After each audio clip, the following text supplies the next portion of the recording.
क्या आपने कभी यह सोचा है कि आखिर भीष्म पितामह को सरसैया पर क्यों 58 दिनों तक वेदना को सहन करना पड़ा था? अन्य योद्धाओं को तो बहुत ही आसान मृत्यु प्राप्त हुई थी, किंतु भीष्म को क्यों नहीं? आखिर क्या था इसके पीछे का रहस्य? आइए विस्तार से जानते हैं। स्वागत है आपका हमारे YouTube चैनल स्पिरिचुअल हिंदू पर। जैसा कि हम सब जानते हैं कि भीष्म पितामह ने पांडवों के विरुद्ध तथा कौरवों की ओर से महाभारत के युद्ध में भाग लिया था, किंतु पांडवों के प्रति स्नेह के कारण पितामह भीष्म ने मौका मिलने के बावजूद युधिष्ठिर को केवल बंदी बनाए थे, उनका वध नहीं किए थे। जिससे क्रोधित होकर दुर्योधन ने भीष्म का अपमान करते हुए कहा कि आपने अपने महान यशस्वी पिता शांतनु के नाम पर लांछन लगाया है, साथ ही आपने अपनी प्रतिज्ञा को भी सही ढंग से नहीं निभाया है। अतः आप यह निर्णय करें कि आप अपने धर्म का त्याग कर धरती पर रेंगने वाले कीड़े का समान जीना चाहते हैं या धर्म धारण कर अपने मृत्यु को उज्जवल बनाने की आशा रखते हैं। इसके बाद भीष्म पितामह क्रोध में आकर प्रतिज्ञा लेते हैं कि मैं अपनी मृत्यु तक इस रण्य भूमि का त्याग नहीं करूंगा तथा समस्त शत्रु सेना का मैं विध्वंस कर दूंगा। भीष्म बिना अन्न जल ग्रहण किए युद्ध भूमि में भयंकर तांडव मचाते हुए 5 ही दिनों में पांडवों की सेना को 7 अक्षौणी से 2 अक्षौणी कर देते हैं और अब पांडवों को हार सामने दिखाई देने लगती है।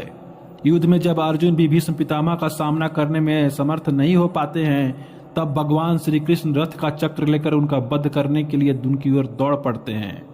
इसके पश्चात भीष्म अर्जुन को अपनी मृत्यु का रहस्य बतलाते हैं और फिर श्रीखंडनी का सहारा लेकर भीष्म पितामह को अर्जुन बाणों की सैया पर लेटा देते हैं। जब अर्जुन पितामह भीष्म को बाण मारते हैं तो भगवान श्री कृष्ण बोलते हैं कि हे अर्जुन, ध्यान रहे, धर्म स्वरूप पितामह का शरीर भूमि पर ना गिरे।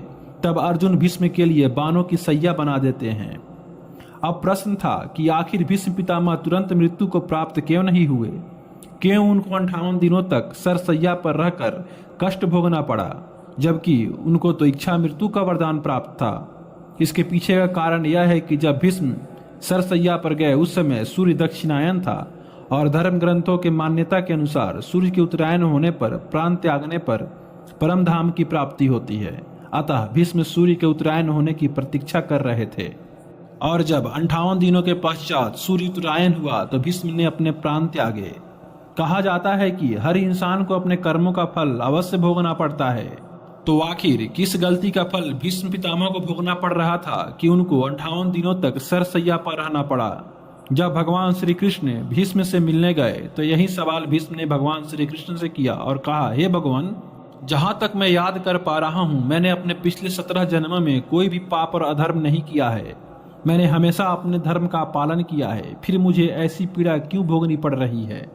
इस पर भगवान श्री कृष्ण मुस्कुराते हैं और बोलते हैं कि आपने सत्य है कि पिछले 17 जन्म में कोई भी पाप नहीं किया है, किंतु 18 जन्म पूर्व आप एक शिकारी थे और एक बार शिकार के दौरान पेड़ पर ऊपर चढ़ रहे भालू को आपका बाण लग गया था और उसके पश्चात वह भालू पेड़ से गिरकर कांटों में जा गिरा था और कांटों की वेदना को सहते हुए 58 दिनों तक तड़पने के पश्चात उसकी मृत्यु हुई थी।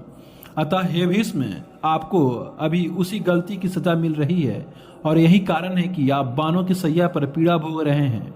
अतः दोस्तों, यही कारण था कि भीष्म को 58 दिनों तक बाणों की सरसैया पर कष्ट भोगना पड़ा था। अगर यह वृत्तांत आपको अच्छा लगा हो और आप भी एक सच्चे सनातनी हैं तो वीडियो को लाइक करें तथा चैनल को सब्सक्राइब अवश्य करें।